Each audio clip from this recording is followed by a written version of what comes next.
Good morning, everybody. Thank you so much to my colleagues and to the incredible advocates who are with us today. Americans for Tax Fairness, the Coalition on Human Needs, Economic Security Project Action, Fair Share America, Groundwork Action, Indivisible, Main Street Alliance, National Women's Law Center Action Fund, Our Revolution, Planned Parenthood Action Fund, Popular Democracy in Action, Public Citizen, SEIU, and United for a Fair Economy, representing millions of people across this country. Today is the 37th day of the Republican shutdown, the longest shutdown in U.S. history. That is 37 days that air traffic controllers and TSA agents have gone without a paycheck. It's 37 days that Trump has been inflicting, quote, maximum pain on the American people. That's what he said he wanted to do. 37 days of fear, uncertainty, and chaos for people across this country. And yesterday, Donald Trump said it out loud. The American people blame Republicans, and they showed their anger and frustration at the lawlessness and the cruelty on Tuesday night. Because Americans understand that Republicans control the House, the Senate, and the White House. And it is their job to govern and negotiate with Democrats to get to a deal that keeps government open. Americans know that they need us to stand up and save their health care. They know that it's a travesty that Speaker Mike Johnson has abdicated all responsibility by shutting down the House now for 45 days that we have not been in session here in the House. And instead, Trump has resorted to maximum cruelty, illegally refusing to keep SNAP benefits going for 42 million Americans that are hungry, threatening to withhold back pay for federal workers who are furloughed, and now announcing cuts to air travel at 40 major airports. Instead of negotiating, he's trying to bully us. And we are not going to stand for it. That's right. On Tuesday night, the American people did their part. They came out and they voted overwhelmingly for progress to end Republican cruelty. They told us with their votes to keep standing up and to keep fighting for them. They did their part, and we have to do ours now. We have to save health care. That's been the crux of the fight from the beginning. And there are plenty of Republicans in the Senate and in the House who actually know that they have to save health care. They are saying it out loud that we can't afford health care premiums to double and triple so that people just don't use their health care at all, and they are at risk of dying. So we can't continue to let Republicans just slash whatever they want in violation of what we in Congress authorized. And that's why Democrats have been holding the line and must continue to do so. We're still here in Washington, D.C., ready to negotiate. We've also been organizing food assistance for our constituents, listening to story after story from families who can't pay their bills, families who are going hungry because of the cuts to SNAP. And yet these same constituents are saying to us, please do not fold without making sure that we can afford our health care, because they understand that this fight is about their ability to live. So no, a promise of a failed vote or a promise of any vote later down the line is just not good enough. Trust has completely broken down because Republicans keep breaking their promises. The urgency is real. The premiums are rising now. Rural hospitals are closing now. Tens of millions of Americans are suffering now. So we need a real, tangible win that the American people will feel now, not a promise to think about addressing a healthcare crisis in the future. Any deal must secure the extension of the ACA tax credits and ensure health care for the American people with agreement from the House, the Senate, and the White House. Full stop. We have the momentum. We have the support of the people because we are fighting for them, with them, and we can't give up without a real victory for the people. So I want to thank our Senate colleagues for standing strong, and I want to say the people have spoken. Stay strong and do not cave. It is now my honor to, just making sure our whip isn't here yet, she's going to be here in a minute, but it is now my honor to introduce the incredible Chrissy Houlahan, who many of you saw challenging Mike Johnson, demanding that he actually sit down and negotiate. Thank you so much, Chrissy Houlahan from Pennsylvania. Thank you, Representative Jayapal. My name is Chrissy Houlahan, and you probably don't hear me speak quite as forcefully as I did yesterday, but I come from just up the road, a purple district in Pennsylvania, just outside of Philadelphia, that has just as many Republicans as Democrats in it. Those who know me understand that I am pragmatic, I'm typically cool-headed, and I'm typically quite collegial. And for the past 7 years, I've dedicated my efforts first and foremost to bipartisanship, because I really believe very much to my soul that in order for us to succeed for our constituents, mine and everyone else's, that the people they send to DC must work together. It was never, ever optional until now. Legislating that really creative process requires that we work across the aisle. It requires that we reach across every single divide and that we navigate every disagreement to negotiate the very best possible available optimal solution for all of the American people. Is this a perfect system? Clearly it is not. Sometimes, in fact most times, the results aren't exactly what anybody wanted completely, but that's the messy reality of our democracy. It's a treasured process, and every single member of the Congress has promised, indeed taken an oath, to protect that process. Negotiation is a tool that Congress has deployed since America's founding, but right now, inexplicably in my opinion, the Republicans have refused to engage in it. And it's that stubborn refusal that is having catastrophic and life-threatening consequences. For the first time ever in my service here, Republicans have gone radio silent, which is in fact why with Mike Johnson in our current most recent exchange, and I like to think of it as a dialogue more than a confrontation, at his press conference yesterday, he reminded me and the American people that he has literally not sat down and talked to Democratic leaders since before the shutdown. Before the shutdown, now on day 37.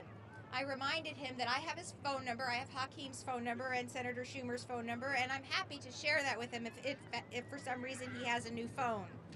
He and my Republican colleagues have done this radio silence apparently at the direction of their leadership. So instead of working with us, they are literally refusing our calls and refusing our asks for meetings, choosing instead to spend their time gaslighting the American public and creating and sowing even more division. They refuse to sit down with us, and they refuse to tell the American public the truth.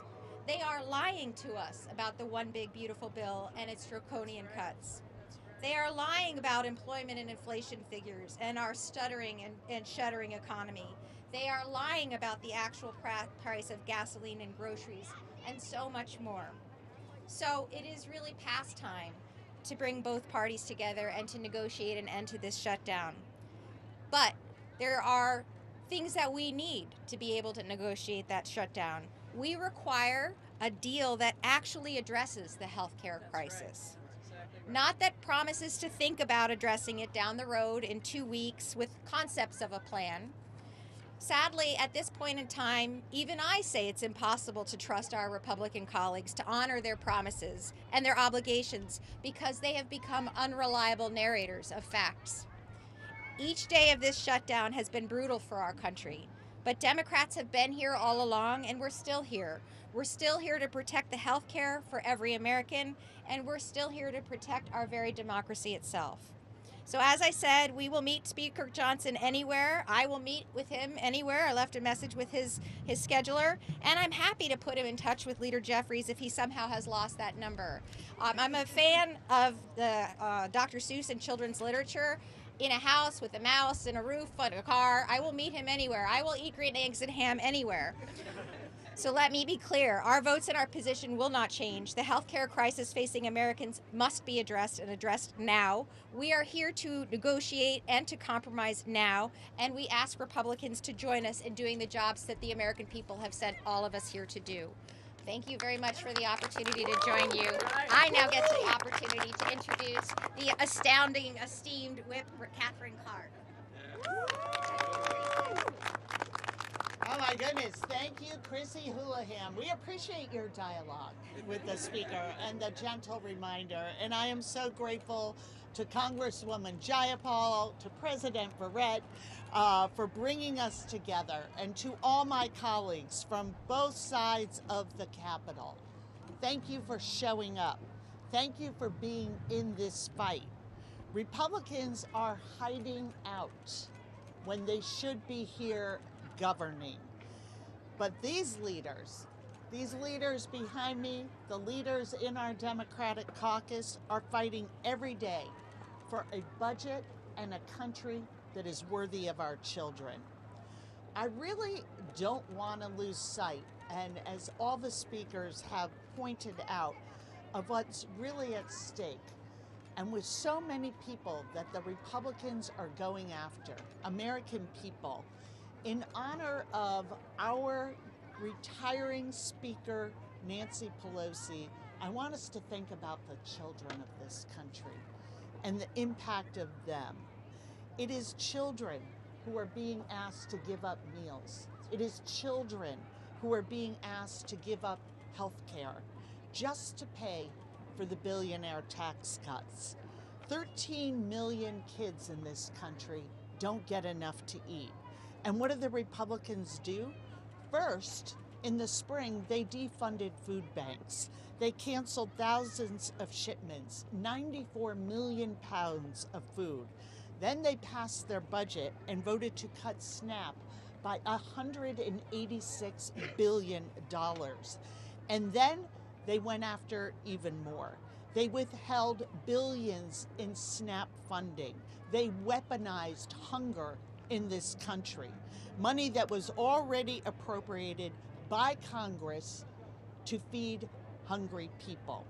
They are using their hunger as a political weapon, taking food away from people so they can take away their health care too. Think about that. Think about that. They want to kick 1 million children off of Medicaid. They want to hike ACA premiums on another million. Their entire agenda is immoral. It's insidious, destructive to the very people they were sent to Congress to represent. Republicans need to stop with the excuses and listen to their own constituents. I want to tell one story of Allison Chandra from Utah. Allison grew up in a conservative family. She was actually opposed to Medicaid. She embraced a lot of the talking points we're hearing from Mike Johnson and our GOP colleagues. And then Allison found out her son had a rare, threatening heart disease. She and her husband simply couldn't afford the treatment their son needed without Medicaid. 11 years later, her son is thriving because Medicaid saved his life. And Allison, at this time, when healthcare is threatened for millions and millions of Americans and millions of children, she wanted to share her story with her delegation. She described her meeting with her Republican senator as dismissive. He wouldn't even sit down at the table. He wouldn't take a seat and engage with her and her children. And her Republican representative in the House, he didn't take the meeting at all. He couldn't bother to meet an 11-year-old boy whose life was saved by the very program he was voting to dismantle, a program that covers 4 out of 10 children in this country.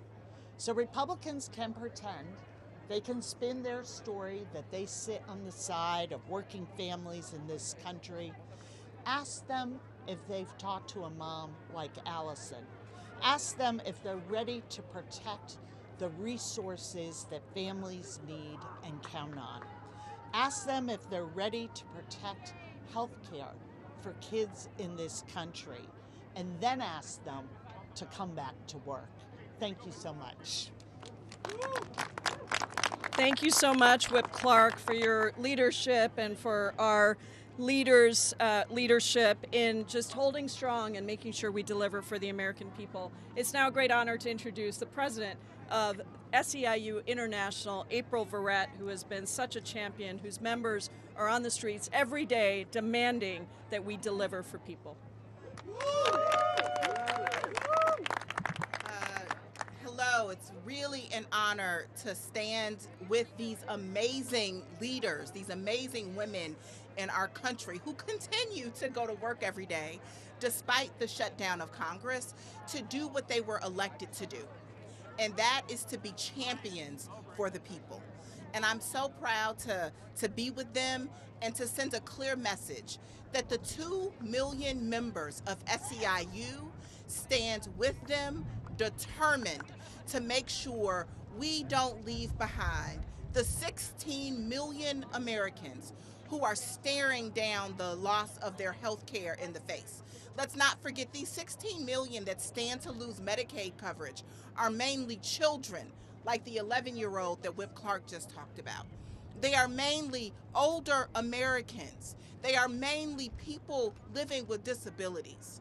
And not just the 16 million that will lose their Medicaid coverage, but the 22 million that in the last week have received notices that their healthcare premiums are going up by an average of 75%. 75% more to be able to take care of yourself and your children and have access to health care. It's simply not right.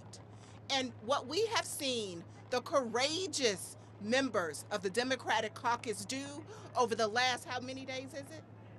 37 long days, say we will not be bullied, we will not bow down, we will not bend a knee, because they are here for the 16 million and the 22 million and millions of others who will not be sacrificed at the altar of Donald Trump. They will not be sacrificed at the altar of billionaires who don't need another dollar, but who can't seem to accumulate enough of them. And so we are determined to say, stick with this fight, because righteousness, morality is on our side. Yes. We are doing the work we are called to do to stand with and for the people of this country. And we sent a real loud and clear message on Tuesday. That's right. This is our country. This is our democracy. And you gotta come see us. Yes. You gotta come see us. And so thank you all for being here today to help us send this message. Republicans, show up. Do your job. Protect people, right? Everyone that is elected has a constituent in their district that is being sacrificed in this moment. And it's not okay. And so let's come together as a country and do what we know is right, but they got to show up to work first, right? And so thank you all for being here. Thank you for allowing us the space, and we stand in solidarity with all of you. And let's end this shutdown, but let's do it the right way. Thank you. Wonderful. Thank you so much to all of these incredible leaders, and we're happy to take questions for anybody, including our whip of our caucus. Yeah.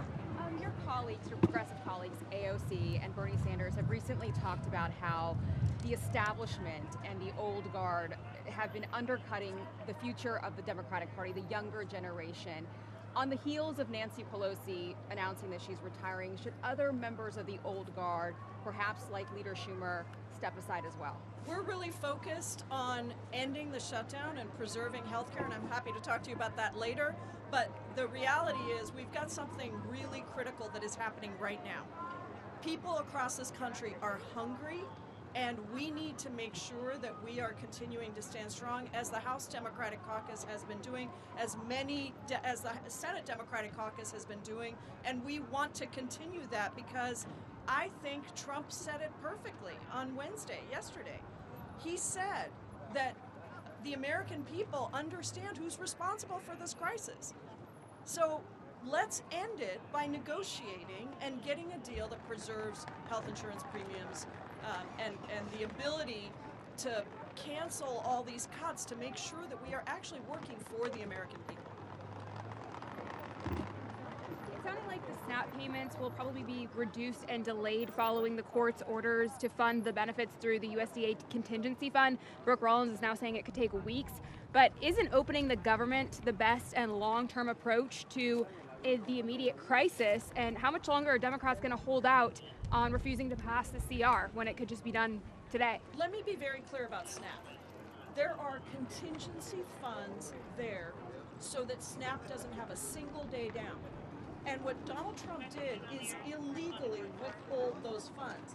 Then 2 federal judges said, you are not allowed to illegally withhold those funds. You need to release them and fully fund SNAP. And then yesterday, he said, not only are they going to cut SNAP benefits, but the restrictions that the Ag Department just introduced actually even further limit eligibility of SNAP. So some SNAP families won't even get any benefits if you leave it to Trump. And the Ag Department admitted that they have the money there to pay for it. So let's be very clear about why SNAP is not happening right now, because Donald Trump is illegally withholding funds and now trying to disobey court orders to release those funds.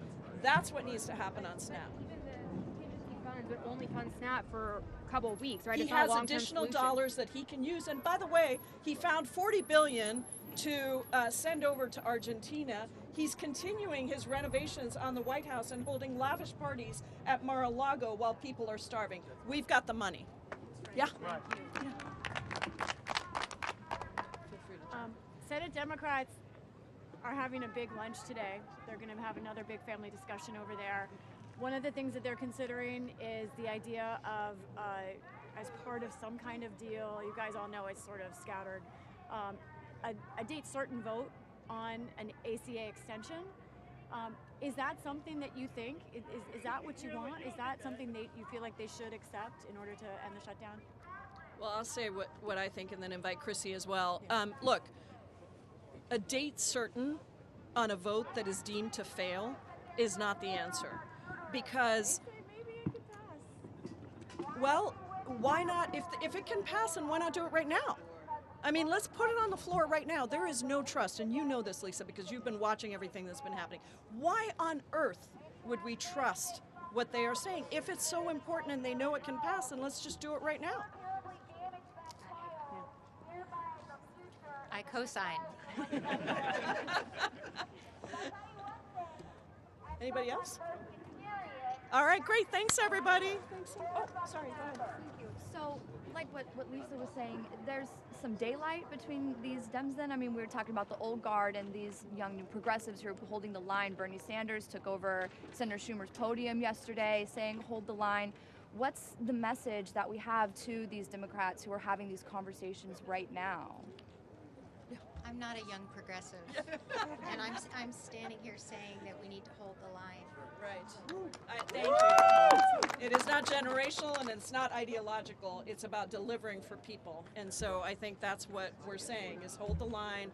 And I really appreciate my colleagues who are in tough districts, because I'll tell you what, I know we have this everywhere, including federal workers who are going without their paychecks, either going to work or furloughed. They are saying to us, many of them, hold the line, because they know that if we come back without actually addressing health care, look, this is a government that fired 250,000 federal workers before the shutdown ever happened. So let's just get it done. Did you want to say? Yeah, just on the federal worker piece, my union represents 70,000 federal workers. There are obviously millions of more that I stand in solidarity with. We cannot allow this government to continue to use federal workers as a pawn. And the way that they got up yesterday and threatened, airline cuts, I just think it is despicable. They continue to use the real hardships that federal workers are facing as political folly. We're not going to be tricked. We're not going to be fooled. Fix health care, fund the government, and pay people what they go to work every single day to earn. Great. All right. Thank you, everybody. Appreciate you coming out.